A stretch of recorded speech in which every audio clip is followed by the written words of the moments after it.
How would you like to be judged by posterity? Just precisely on the work, nothing else.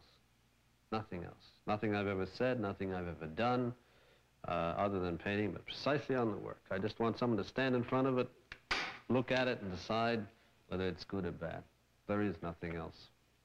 Any advice for beginning painters, Sunday painters? Well, Sunday painters, I would advise them all to quit. You know, there's nothing so wretched, horrid, and debilitating as an amateur. I mean, in this world at the moment, we're inundated with pictures because it's considered a kind of therapy. You get them in doctors' offices. God knows you get there sick, and then you've got to look at a sick painting, you know.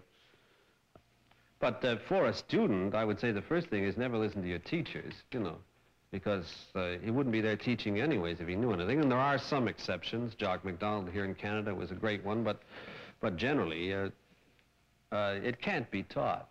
You can point in the right direction, and I think a good teacher would really does nothing more than try and reveal the student to himself.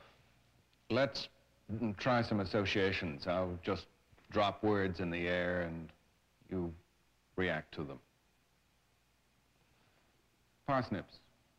Ecstasy. I love parsnips. That's one of the great underrated vegetables of our time, much abhorred by children. And again, I think it's a non-commercial vegetable. The idiots of commercialization are unable to get a decent mixture of parsnips into a can. And as a consequence, there are less and less parsnips.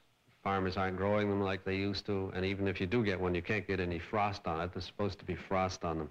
Great vegetable. In fact, I'm glad you brought it up. The chance to proselytize for a parsnip is, I think, a great opportunity. Great opportunity. Chaplin. Chaplin, greatness, wit, and film. He's now, I think, indigenous and inseparable. I don't think you can think of Chaplin without thinking of film. And what is so brilliant and marvelous about this is that it happened so early in the history of film.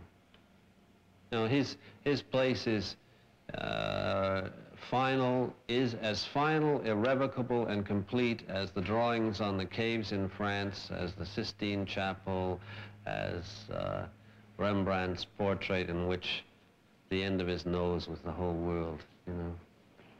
Freud. Nonsense, mostly nonsense. All that business about sex, it's so easy. They're men and they're girls. Pickles. Temptation. I hardly ever eat them, but I'm always tempted to.